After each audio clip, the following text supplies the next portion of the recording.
Good afternoon and welcome to the Free West Media YouTube channel. Today's topic is what will President Trump tell Cyril Ramaphosa? And on the opposite side of the connection is retired Colonel Chris Wyatt. Morning, Chris. Good morning. How's it going, Dan? How are you up to on that side? You keeping busy with all the events unfolding? Yes, definitely. There's quite a lot happening between the US and South Africa for the first time in many decades, I think. Indeed, Just it's a been, reminder to the sorry, viewers, don't forget to subscribe to the channel and click on the bell to get notifications of future videos. Yes, Chris, you've also been following this quite closely, and we know apparently on Wednesday, in 2 days' time, Cyril Ramaphosa, the president of South Africa, has an appointment with the US President Donald Trump, and there's going to be an exchange of views. And recently on Breitbart, Joel Pollak wrote that there are three things that bother President Trump about South Africa. The one is expropriation without compensation of land. Second one is the vast number of DI laws that we have, the 142 race laws. And the third one is the extent of social and political violence here in the form of farm murders and, home robberies and home invasions and car hijackings, shootings, all of that. Now, and it doesn't seem to me, doesn't it? Well, Joel Pollak also thinks that it doesn't seem as if Ramaphosa and his delegation are going to talk about those things at all.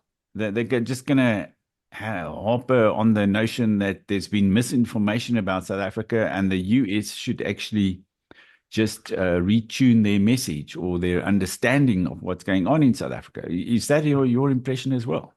well, I don't disagree with Joe Pollak's points, but the points go much further than what he's alluded to. This is not a Trump issue, and that's what's lost on the National Executive Committee, the African National Congress, Luthuli House, the Government of National Unity, and Ramaphosa. They seem very confused about what's happening here. They act as if this is all sudden and out of the blue and it's all Donald Trump, when they ignore the decades of insults and actions taken against the interests of the United States, our friends, partners, and allies, which Donald Trump clearly stated in his 7th February executive order. He pointed that out. But they seem obsessed with the Gaza case, which is not the reason why he issued the executive order. He mentions that, but it's just one of many things. There are so many things. In February of 2024, during the Biden administration, Democrats and Republicans in the House of Representatives put forward a bill to review the relationship with South Africa on a bilateral basis and to consider imposing sanctions on members of the ANC and the government. That bill, of course, died because the Republicans didn't control the Senate and Biden would never have signed it. Just wouldn't have done it. So that same bill, much more intense and in depth with bigger teeth and more instances of egregious offenses against the United States national interest, was proposed by Ronnie Jackson a couple months ago. Now, I think it has very little chance of passing in the legislature, but the point here is that this isn't Donald Trump. This long predates Donald Trump. This action is going back 25 years. It's 25 years of insults, slights, and actions directly harming the United States national interest, going all the way back to the Rome Statute and the refusal of South Africa to sign an Article 98 waiver to protect our soldiers. And that's really when this begins. But most people have short-term memory and don't pay attention.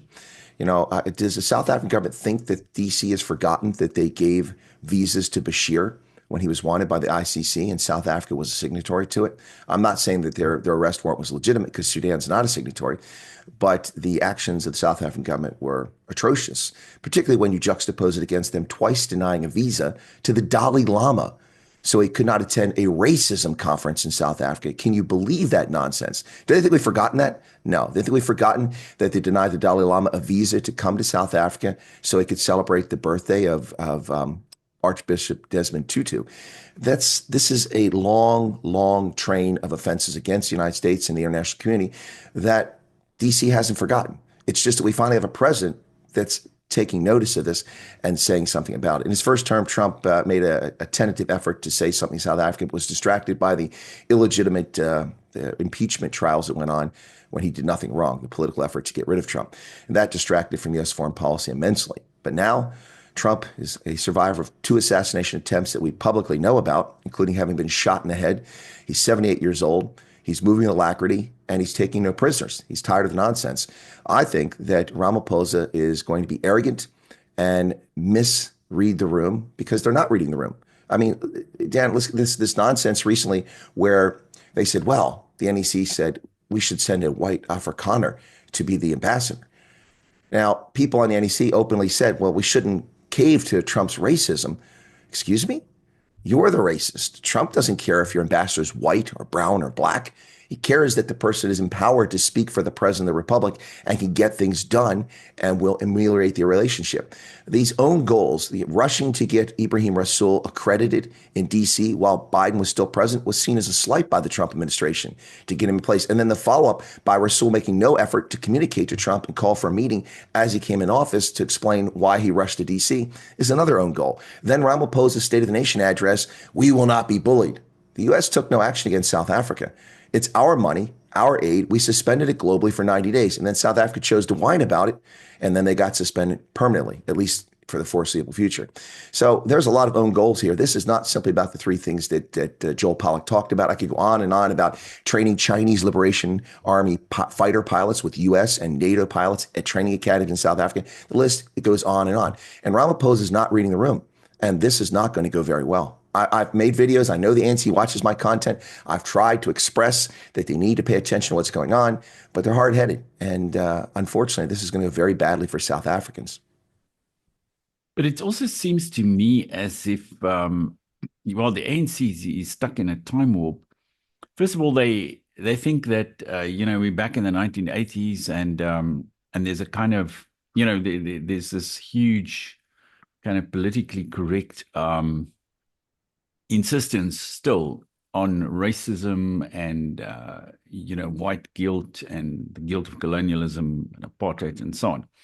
But the world has moved on since the 1980s. We're now in a situation where in South Africa, where DEI is being questioned in the US, the US Supreme Court has also come out strongly against discrimination on racial grounds regarding admission to universities where, say, whites and Orientals, Chinese and Japanese and so on are penalized for their race, and black people are promoted ahead of others. All of that has now been discredited, but the ANC still thinking. I mean, they still think that all of this stuff from the past still holds, and therefore I think they're going to get a big surprise, because Marco Rubio specifically, when he first made the announcement that he won't be attending the planning meeting for the G20, he specifically stated that South Africa is actually going to use this G20 meeting in November to push a kind of a global DEI. And the US wasn't interested in that. They weren't interested in using US taxpayer dollars to push global DEI and to continue with this kind of anti-white discrimination through stringent affirmative action and DEI, as we see in this country, of course, with 142 race laws. Would you agree that there's a sort of this kind of anachronism when it comes to the ANC, that that's stuck in the past, in the sort of heady days of leftism in the 1980s, when you had all these socialist governments in Europe and also, of course, in the US, the Clinton administration in the early 90s, that also favored these policies? Well, I have to say, Dan, that the point here is that you're right. The ANC is stuck in a time warp, and they can't distinguish what racism is. Racism, defined to me, is when somebody gives advantage or disadvantage to a group of people based on their skin color. That's racist. For decades, we had affirmative action in America, legislated racism, which lifted people who are unqualified into positions. And instead of fixing the systemic issues by improving education for those who were disadvantaged or unfairly treated in the past, they simply commit racism against the majority of the population, thereby weakening our country and undermining the efficacy and the productivity of our nation, and just completely obliterating the concept of fairness and merit.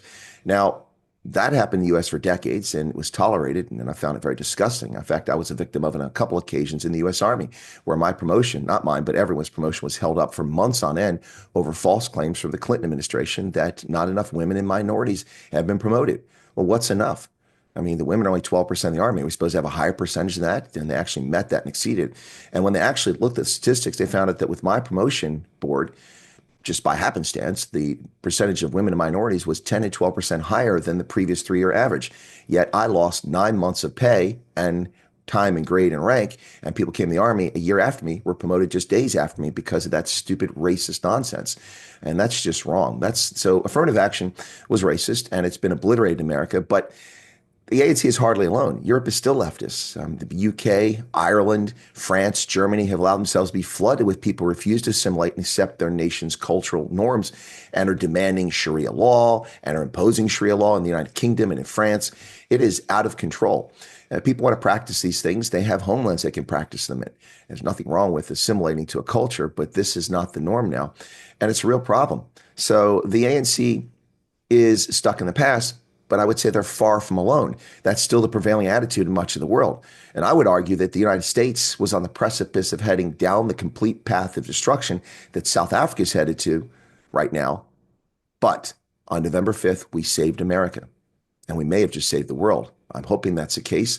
This DEI, which is nothing but a lack of diversity, inequality, and exclusiveness to the detriment of the majority population in countries like the United States and Canada, UK, Ireland, is abomination. It's racist. It's wrong. It's simply disgusting and vile. I spent my entire life fighting for the rights of people, not for white people, not for brown people, not for black people, for people. And for people to decide, or for politicians to decide that people get advantage because of their race. I mean, South Africa is falling apart in large measure because of BEE. The destruction of the private sector and entrepreneurialism with these idiotic rules. Now the latest labor laws say you can only have 4% of your executives who are white. I mean, who can say that's right? I mean, and there's I got to say one thing, Dan. One unique thing about America throughout almost all of our history until recently under Obama, and it carried through in the bureaucracy under Trump in the first term, and certainly was the case under Biden, is that America was a different place. People came from Europe and around the world, Asia and Africa, to become someone new. The guilt, the collective guilt of their ancestry was not their burden. You come here, we don't judge you by your parents, your grandparents' actions, or what they did. We judge you by the content of your character, who you are, and how you interact with us. That's how we judge you. But sadly, we turned a page and went in the opposite direction, like South Africa, like Europe, where you have collective guilt for the actions of people that you have nothing to do with. There's not a single South African in South Africa today who's responsible for Jan van Riebeeck. Not a single person in South Africa today who's responsible for Hendrik Verwoerd. Not a single person responsible for Steve Biko. It's utter nonsense for what happened in the past, blaming people today. Over half the population of South Africa was born after apartheid. Yet racist South African politicians think it's okay to discriminate against those people and impoverish those people and leave those people undefended because, well, they're white, so they're guilty and they're to blame for apartheid. It is repulsive and it must end. And South Africa must change course.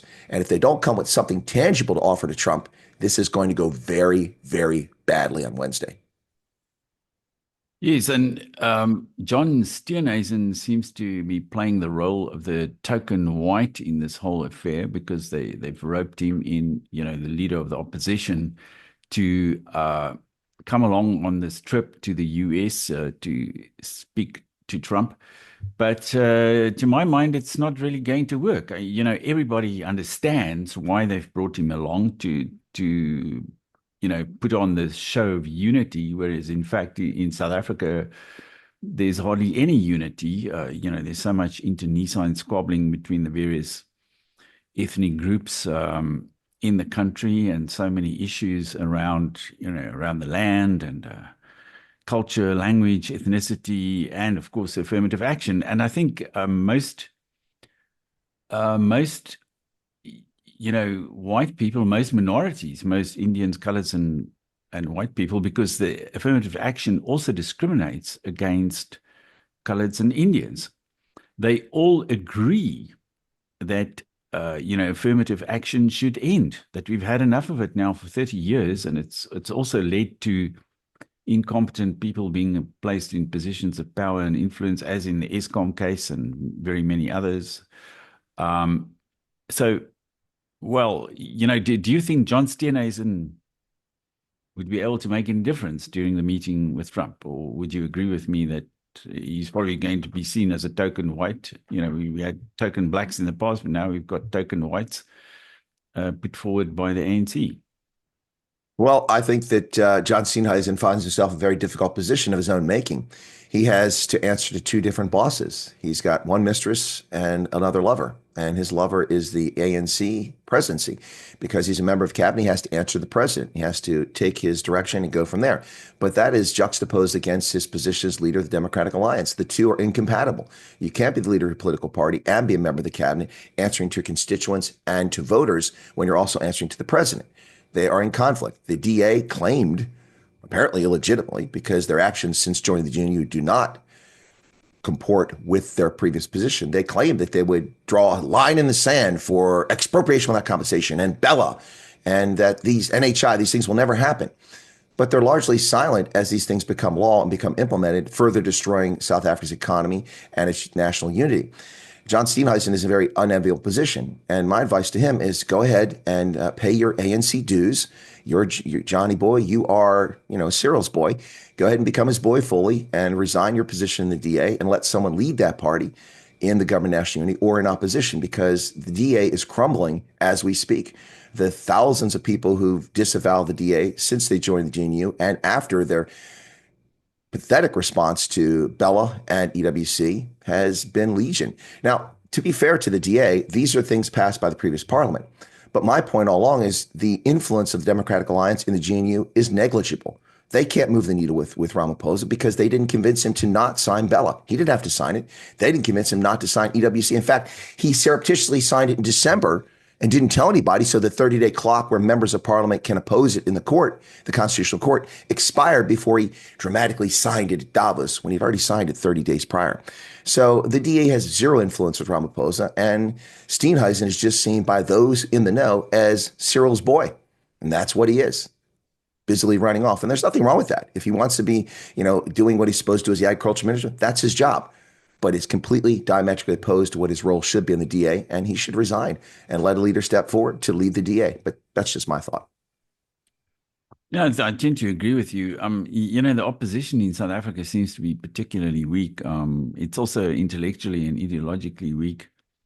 And it also, well, it looks to me as if the ANC ideology that they've propagated over these last few decades, and via the media and also, of course, at the universities and elsewhere, has actually overwhelmed much of the opposition, at least the parliamentary opposition. Maybe outside parliament, you've got other groups and NGOs and so on who are putting up some form of intellectual opposition to the ANC and their interpretation of history, because to my mind, the DA's interpretation of South African history and the ANC's interpretation are exactly the same. There's absolutely no difference. They only, differ on certain current issues, but regarding the past, and the ANC's extreme view of, the role of white South Africans over the last 300-400 years, they've actually espoused that. And how can you actually defend your own voters if you adopt the extremist views of the ANC about the past? And something else you said about affirmative action, that it's a form of racism. But I once spoke to a Russian banker, and he told me, and of course he was correct, that affirmative action actually started in the Soviet Union. And they applied it there in that they refused positions to people with middle-class parents. And you had to come from a working-class background in order to get promotion. But this was such a disastrous experiment in the Soviet Union that they eventually, in order for their system to survive, also militarily against the West and so on, that they abandoned that policy. But it came from there, and it's still being applied to us and in various other places of the world. Although I'm not too sure that affirmative action in it. I think Europe is very politically correct, especially regarding immigration. But I'm not sure that affirmative action is actually being applied against Europeans in European countries, because a lot of the the more qualified South Africans from over here who go to Europe, they don't have a problem to find a job there, because there aren't this set of rules that we've got in South Africa that actually prohibit companies from employing people on the grounds of race or having to impose racial quotas. If you go to France, a French company would probably employ a French person without thinking about it. They're not going to, there's no rule stating they're not allowed to apply to employ French people, and they have to take say 30% immigrants first or something like that. And the same goes for most of Europe, and I think in Italy under Meloni it would be inconceivable for anything like that to exist. So Europe seems to be in a different frame of mind when it's ideologically kind of aligned more with the left and with political correctness, but it's not yet reached the stage. Perhaps I think in the UK it might be like that, but where they are actually imposing discriminatory, I might be wrong, but discriminatory legislation against their own people, like they're doing in South Africa at the moment, and like they used to do in the US under, the various democratic administrations there. Well, one thing that definitely is happening in Europe is that may be the case in employment, but when it comes to basic natural rights, European governments have turned on their citizens. Germans have been imprisoned for accurate reporting the gang rape of German girls by foreign nationals and protesting that on social media. We have a woman sent to German prison for 3 years for doing that. We've also seen in the United Kingdom, Brits being arrested for carrying British flags on the streets of the United Kingdom. They weren't involved in a protest standing across the street, but carrying a British flag and insulting immigrants. So, gentleman was sent to prison for 18 months. What is happening in the United Kingdom, what is happening in Germany is beyond the pale. These are governments that are illegitimate. They've turned on their citizens, and they are very much in the ilk that you're talking about. It may not be occurring in employment, but when you can't have free speech, when people raid your home during COVID, when they raid your home under spurious grounds because you've said something that hurts someone's feelings, these are not legitimate governments. Just like South Africa, when your government has to regulate speech, then it's no longer legitimate. Governments are supposed to represent our collective needs, defense, and setting basic rules to ensure a level playing field so that everyone has a fair chance to succeed or fail on their own merit. But the governments in the United Kingdom and Germany in particular are discriminating and attacking Germans, English, Welsh, Scots, and Irish. And they're no longer legitimate. These are countries that are gone, and unless something's done quickly. I mean, Germany's even openly spying on a major political party, the Alternative for Germany, with the false claim that they're a terrorist. Well, if they're terrorists, then you disband them, but they're not terrorists. They're putting that label on them so they can use the laws to spy on a political party. And besides, and while they're doing this, they have yet to turn up a case of anything that's even a criminal action, yet they continue to spy on this political party. This is not a legitimate government. What has happened in Germany, what has happened to the UK is sickening and bizarre. And the same thing is happening in South Africa. You hear Kubuzo Ntshavheni talking about the state security apparatus, declaring people treasonous if they criticize the government. This is communist. This is Soviet. This is totalitarian behavior. And, you talk about the communists giving us some bad parts of life, like, this inequality nonsense they talk about. They're also the same clowns that invented the term racism. We got that from the communists as well. Pretty much everything that's miserable on this planet comes from communism. Yeah, people embrace it. Little idiots run around America, dance in the streets, and proclaim communism, with their pink hair and their piercings all over the place and their tattoos all over the place. Nothing wrong with those things if that's your cup of tea, but that typically tends to be the crowd that goes out and does that. And they have no idea what communism is like. They don't know about the 30 million people the Soviets murdered during the Holodomor and all the collectivization efforts that took place that you're referring to, where you couldn't get jobs because you come from a middle-class family. They don't know the 30 to 50 million people killed by Mao during the Cultural Revolution in China, or what Pol Pot did to Cambodians, murdering over half the population in their death camps, the killing fields. and the rise of Venezuela to a middle income, nearly top tier income country, collapsing down to an impoverished nation under Chavez and Machado and all the other fools that run that country. Socialism, communism doesn't work. Why? Because these people do not understand basic human behavior. Humans are motivated, rightly or wrongly, by incentives and disincentives. We will do things more efficiently as a people, like ants do, if there's a benefit to us. Very few people do everything altruistically. There are very few Mother Teresas in this world. Very, very few. And so I think that's a big problem with it. People think these things sound sexy and lovely. You still see today people wearing the Che Guevara, shirts. The man was a violent, murdering thug. He was not a liberation hero. He was an interloper, stuck his nose in every other country's business in war, starting war, killing people all over the world. Not a hero, but people run around with the Che shirts. It shows you the stupidity. And this stuff, in my view, Dan, starts at universities, which are indoctrination centers for this leftist garbage. And we've seen it in South Africa with the fees must fall and all the other garbage that fall from that. So, yeah, I think that we've got some major problems here. And the Europeans are front and center of this. And South Africa is not wildly out of step with some of the things that the government does, because European governments are doing the exact same thing and getting away with it. Yeah, I tend to agree with you on that. For a moment, I was just thinking purely about the employment situation. But if you of course look at other freedoms such as freedom of speech and freedom of association, political freedoms, and then there's a serious problem in Europe. I cannot agree with you more. Mentioning old Che Guevara, I read somewhere that when Che went to Cuba, to join Fidel Castro and so on, he actually personally killed about 5,000 people by shooting them in the head, one by one, with his revolver. So he was a mass murderer. And people go around, with these Che Guevara T-shirts and so on, which shows you the level of stupidity, as you say, that there exists among these leftists.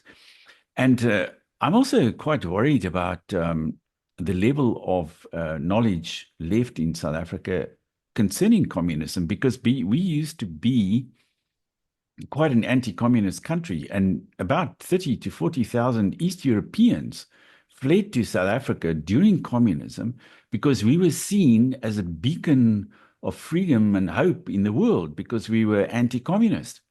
And many of them made careers in South Africa. They were very happy here. And, they brought their family over and so on. I've been to a couple of East European embassies, Czech, Polish, and so on, during their national days in Pretoria. And when you speak to people there, you become aware of the fact that we've had quite a lot of, that story is never told, but we've had quite a lot of East European immigrants to South Africa. And even today, there are some that are coming here because of our quality of life and the climate and so on. So, but despite that, communism has been almost lionized in South Africa, and it's currently presented as some form of, not, I wouldn't say it's a sort of classical, unadulterated communism like we had it in the Soviet Union or in Mao's China or whatever. But there are still a lot of these, as you rightly say, communist ideas around equality and social engineering and creating, creating a kind of a classless society that permeate South African discourse all the time. And that poses a real danger to us. And, there are fanatics in this country that are they are adamant about having some form of social engineering in South Africa, including the land issue, because there are only about 30,000 real commercial farmers left in South Africa.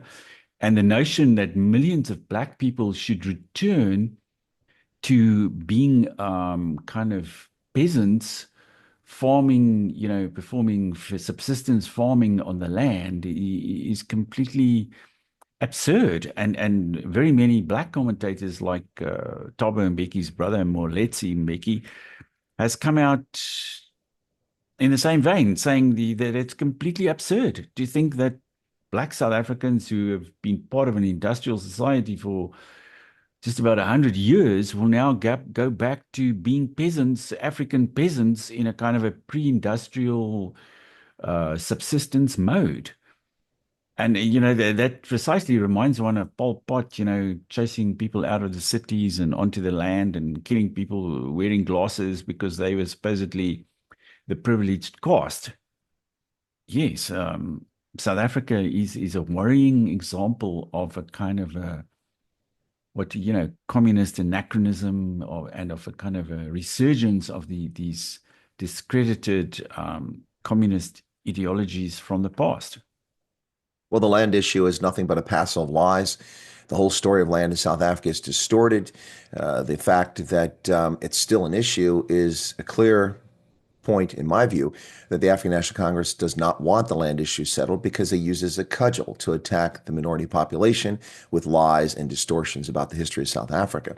Look, the reality is that warfare is a legitimate means of political discourse. It's an unfortunate means, but it's a legitimate form of discourse, and the consequences of warfare often lead to conquest and capture of land in particular, or in the case of South Africa, cattle and livestock as well. But the point here is that there are no people living in South Africa today who do not have legitimate title to their land that bought it. And you can't go back to say, well, it was stolen from my ancestors in 1817 as a consequence of the border wars between the Cosa and the Voortrekkers. That's just not legitimate. If you want to say that, I think one of the smartest decisions taken at CODESA, the Convention for Democratic South Africa, was to address the land issue from 1910 going forward. And the reason for that, of course, for those that don't know South African history, is that South Africa didn't exist as a country prior to 1910. The British Parliament passed the Union of South Africa Act, which formed South Africa that we know today by combining the Cape Colony, the Natal Colony, and the former Boer republics of the Orange Free State and the Transvaal Republic, the South African Republic, merging all these together and forming South Africa. And from that point on, that's a legitimate argument. Everything before that is lost to the sands of history, in my view, and I think that was a prudent decision. But now we see people reversing that. In the 1990s, from 95 to 99, the South African government correctly opened up land claims and allowed people to file land claims who were dispossessed during that era from 1910, but specifically afterwards from 1948 with the advent of the apartheid government, separate development. And so millions of people were displaced, removed from their land. But it wasn't just black, colored, and Indians. White people also had their land taken. But by and large, those people was a smaller number, and they were compensated with land elsewhere. So, for instance, a large number of people were removed from the Transvaal in what is now Northwest Province so they could create Bophuthatswana, a bizarre republic in of itself, one of the so-called homelands. Those farmers relocated by and large to KwaZulu-Natal and placed on land down there. But the point is, people were moved around. That was illegitimate. It was morally bankrupt and wrong. But there was a period to file a claim. From 1995 to 99, 75,000 plus land claims were filed. And over 20 years ago, over 74,000 of those claims were resolved. Then Jacob Zuma illegitimately opened up another window to draw popular support. 148,000 land claims came in, most of them duplicative, many of them duplicitous, most of them fraudulent, and that just gummed up the works. The South African government has devoted so little in the way of resources to purchase land, it's beyond comical. They spend more money advertising the government than they do spend on land reform. They've purchased over 4 million hectares, and much of the land they've purchased, they've turned over to people, provided no credit, no extension services, no advice, nothing of any substance whatsoever, no equipment, and farmers fail. Most black South Africans have no interest in farming. Dan, I was a farmer. I was a dairy farmer. It's an honest profession, but it's brutally difficult. 7 days a week, 365 days a year, no vacation. You can't leave the cows on milk for 2 or 3 days. They fall ill. It doesn't work. You must be there all the time. Most people don't want to be farmers, either industrial, agribusiness, or even subsistence farmers. The African National Congress's mindset to take land and give it to people based on their skin color to force them to become subsistence peasants is exactly the opposite direction South Africa needs to go. Instead of doing that, the government should be focused on educating people properly instead of lowering the standards to 30% in 3 subjects and 40% in your first language, and then telling people that they're actually high school graduates. They've passed matric. That's ludicrous. You're sending thousands of young South Africans, especially black South Africans, into the work environment who are functionally illiterate, who cannot function. I don't want an engineer building the bridge that I drive over in KZN who got 48% in mathematics. That is not a good outcome. And this is what they've done. They have dumbed down the country. They have put it to the lowest common denominator to continue to get loyalty by handing out government patronage, by giving out government jobs, destroying all the state-owned institutions, which, by the way, should be privatized. South African Airways, either get rid of it or privatize it fully. Eskom should be privatized. Transnet should be privatized. Airports companies, all these companies should be privatized. That way, they're not patronage machines for incompetent, corrupt individuals. They have done everything completely opposite of what someone needs to do to build a vibrant, lasting economy. And BE is one of the biggest culprits here. It's created a coterie of elite, connected, rich Black South Africans at the expense of all South Africans, especially Black South Africans. And putting 1 million people in subsistence farming is not stupid. It's brain dead. But that's the ANC's policy. And they think that's going to get them. Look, they're becoming as popular as transmitted diseases. They're down below 30% in popularity and probably below that today. The ANC, if an election was called tomorrow, would not be the largest party in South Africa. The DA might just beat them by a percentage or two in the vote. But whatever the case is, there would be a government that is simply a coalition, because no one's going to get a majority in South Africa anytime soon. Anyway, that was a long soliloquy, but the point there being that subsistence farming is a dumb idea. The rest of the world is moving to robotics, AI, and large-scale commercial industrial production of agriculture. South Africa, with just 13% of its land being arable, it's dumb to put 1 million people onto subsistence farming. We saw what happened in Zimbabwe with the stupidity that happened there. If that goes to South Africa, it's going to be a disaster for the country when it's implemented. Yeah, I found your remark interesting that, about politics and war. Being a military man, you're more than familiar with von Claslowitz's statement that war is the continuation of politics by other means. But it seems to me that, and we also had another conversation with a lady called Nicole Barlow on this channel, where we were talking about how the ANC is actually continuing their kind of so-called struggle, or they actually using politics as an alternative, as a continuation of war, against the minority population. And they're still in the same mode of a so-called liberation movement, where they are not interested in really, applying the Constitution and, creating and, promoting a stable, orderly society. But they are continuously trying to disrupt the rest of society, disrupt the economy, and with all kinds of radical measures. And that's particularly worrying. But do you think that, just coming back to DI and what Marco Rubio said about, the ANC wanting to use the G20 meeting as a kind of a platform for global DI. Do you think there's scope for cooperation between Americans and South Africans in also combating the ideology of DI and affirmative action in South Africa, and using a lot of the US arguments that were put forward in all these cases, before the courts in the US and the Supreme Court and so on, also using those arguments in South Africa? Dan, I'm sorry, I didn't quite understand the question. So is there affinity or a basis to work together?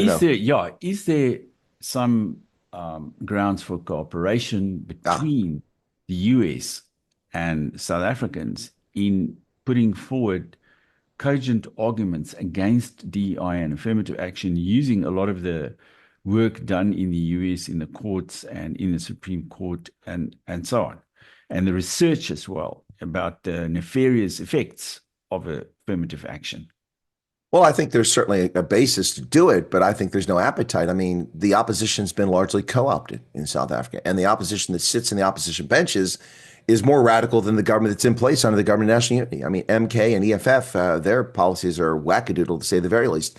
All they will do is lead South Africa to a race to the bottom faster than any country since Venezuela.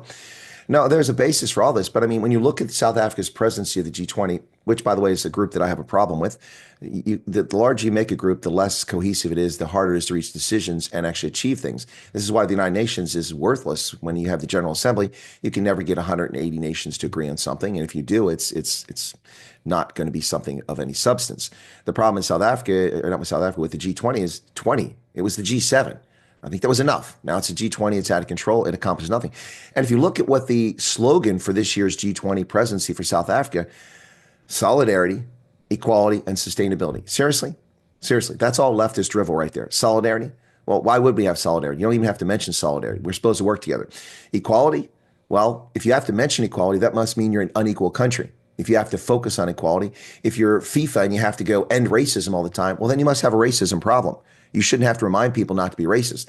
And sustainability, that's leftist claptrap for, we all must sit in our homes and freeze to death because we can't have energy because of the global green energy climate church of climatology that's going on here.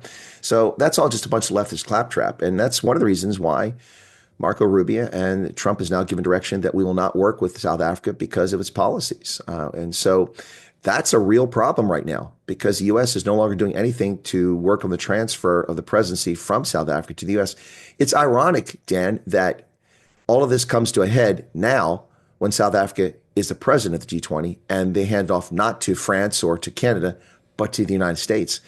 This has left the Trump administration a huge opportunity to make a statement. And I think that statement this week about not participating and working with South Africa because of the racist laws and other issues is hugely politically important. And here comes Ramaphosa and his team of D-listers, ministers that have no credibility whatsoever, coming to America to try to lecture to Trump. It's not going to go good, my friend. Not going to go good. If you had to speculate a bit on, what's going to happen in concrete terms, I mean, do you think it could happen that President Trump would lecture Ramaphosa, in front of the cameras like he did to Zelensky? Or will there be some form of official statement put out afterwards that actually criticizes the South African government for its positions? What form do you think it will take? Well, Trump is a master communicator, although people think he's pretty stupid because he uses simple words, but he realizes you reach a far wider audience by using simple statements and simple phrases. He truly is a master communicator. And I say open disclosure, I voted for him 3 times. I held my nose the first time. I voted enthusiastically the second time and very enthusiastically this most recent time to try to save America and the world. But Trump is a master communicator. He knows what he's doing. And I have a suspicion that Trump, one of two things will happen. Cyril will step on it and step in it in the private meeting, which they'll have because that negotiation will be done in private. And Trump will be irritated and there'll be no press conference. And then Trump will release a press statement, as you're saying, excoriating the South African government for what they came lecturing him.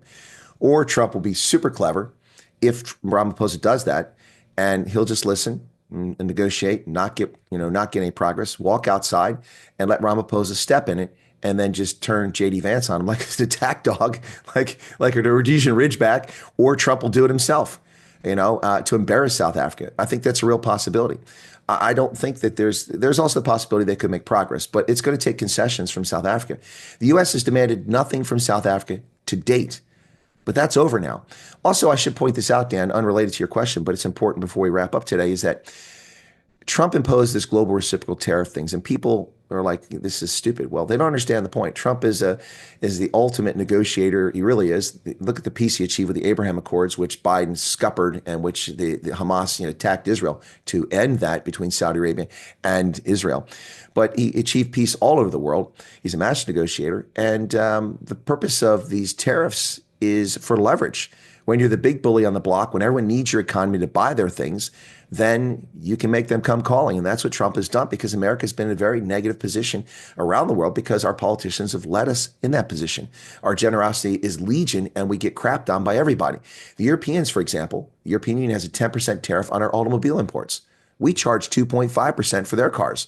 Plus they have a VAT. Every country has a VAT, like Sweden has 25% VAT, if I'm not mistaken. Germany's 18 or 19%. UK is 19%.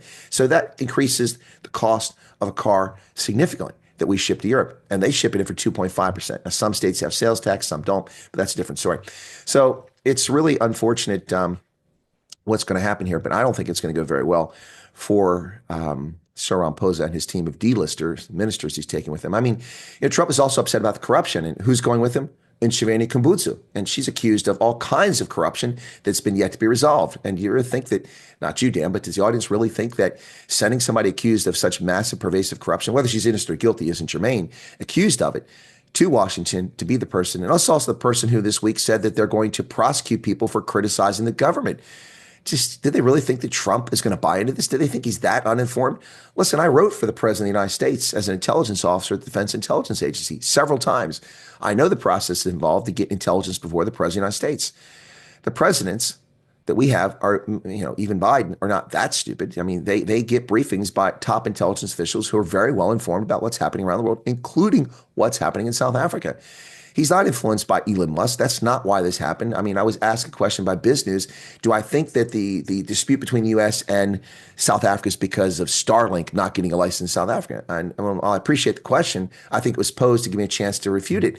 It's ludicrous.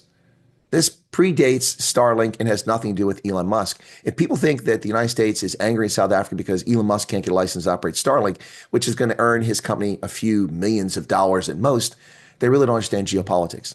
This is about the ANC in particular, and now the government of national unity's stance openly opposed to the interests of the United States, its friends, partners, and allies, and siding with rogue states like Iran in things like commercial, military, and nuclear cooperation. It's strange how the South African government still hasn't recognized that key part of President Trump's executive order. And they're going to go there, and how are they going to explain their increased trade links to Iran when Iran is a pariah state that is diametrically opposed to world order and trying to destroy Israel, the United States, and Western Europe? This is not a good look for South Africa, and I don't think that anyone in that delegation actually gets what's going on here. They are walking into a hornet's nest, and they're the ones who swung the cricket bat and hit the hornet's nest, not Trump and not the U.S. So I think it's going to go badly. Again, I think I got a little bit off topic there, but my apologies if I did. Well, on that note, it's always good to be talking to you, Chris. And as usual, you're very knowledgeable about South African affairs, as well as, of course, those of your native country. And thank you once more for this fascinating conversation.